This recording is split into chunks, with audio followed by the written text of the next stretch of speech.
buhay pa naman daw siya, kaya niya daw yung bayaran.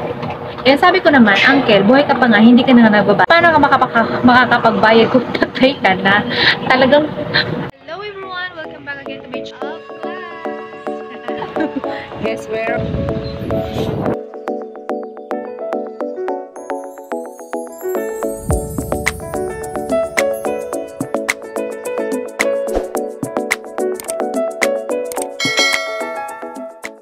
Hello everyone! Welcome back again to my channel. So today is, ayan, my customer na naman.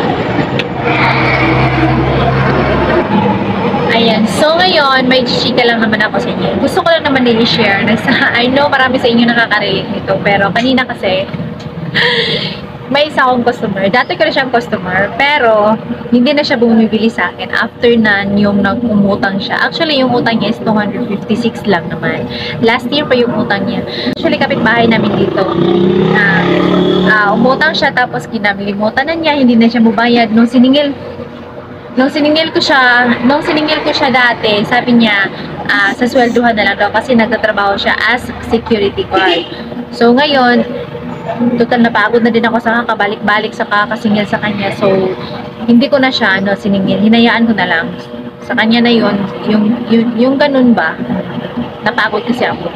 So, ngayon, pumunta siya dito, uutang sana siya. Kanina lang. Uutang sana siya ng Tanduay at saka yung Sprite. Ewan ko kung nakainom na yun.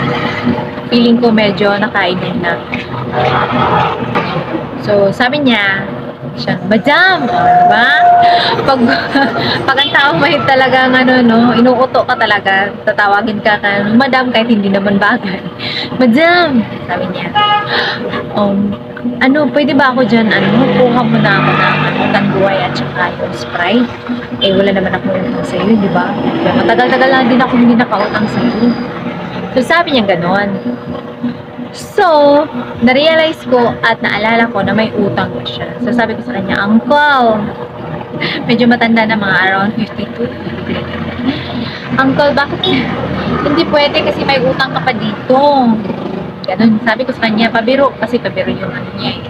Pabiro niya yung sabi niya. So, pabiro din yung sagot ko.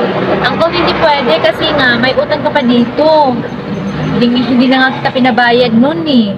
Tapos uutang ka ngayon. Hindi mo pa nga yun binayaran. Nakalimutan mo na. So ako, pabalik-balik ako singil dun sa inyo. Sabi mo, sa katapusan, di ba kaya sa sweldo mo, inapagod ako sa kabalik-balik. So hinayaan ko na lang. Total, 256 lang naman yun. At saka ngayon, uutang ka. Hindi pwede. Hindi na pwede, baka makalimutan mo na naman. Ang sabi niya, nabayaran na daw niya. Sabi ko, ha?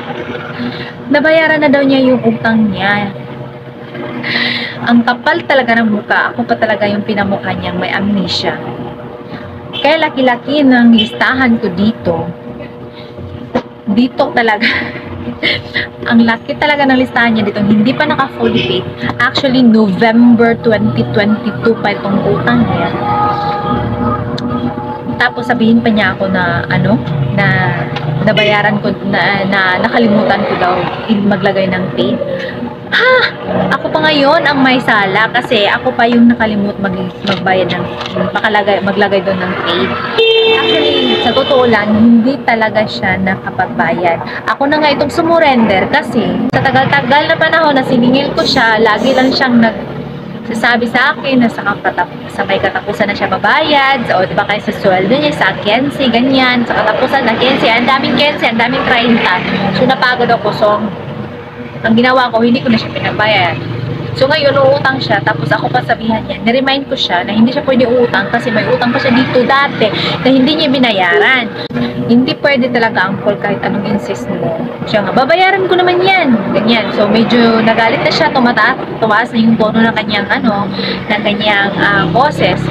Sabi niya, buhay pa naman daw siya, kaya niya daw yung bayaran. Kaya sabi ko naman, Uncle, buhay ka pa nga, hindi ka na nagbabayad, paano ka makakapagbayad kung tatay ka na?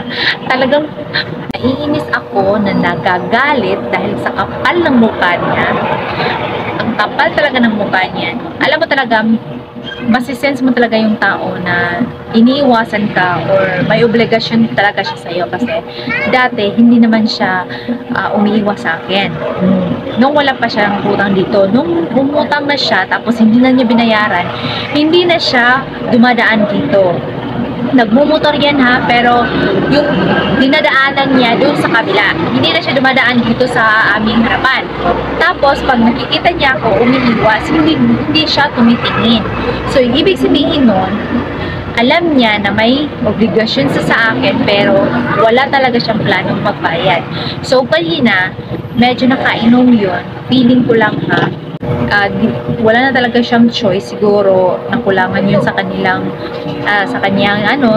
iniinom. Hindi na kasi makautang, baka hindi na makautang dun sa tindahan sa may likod, baka madami na din utang kasi yun yung mga narinig ko sa ibang mga sari-sari store owner na malapit din dito sa akin.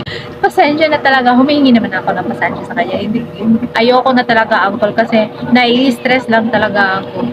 Dun sa kanya lang naman daw is nakikiusap baka pwede. So, kung hindi naman daw siya namimili. Yung sabi niya. Pero, medyo mataas na yung boses niya. Ewan ko sa kanya bahala siya. Ewan ko sa kanya bahala siya. I know some of you nakaka-relate ng ganito, pero meron talaga mga customer na ganyan. Lalo na yung mga lasanggero, ang kakapal ng mukha. Dagdag lang sa stress natin dito sa tindahan. Well, na-share ko lang naman sa inyo kasi nga, natatawa ako, naiinis. Naiinis. Ang sarap buhay tindera, no? Ang daming ganap.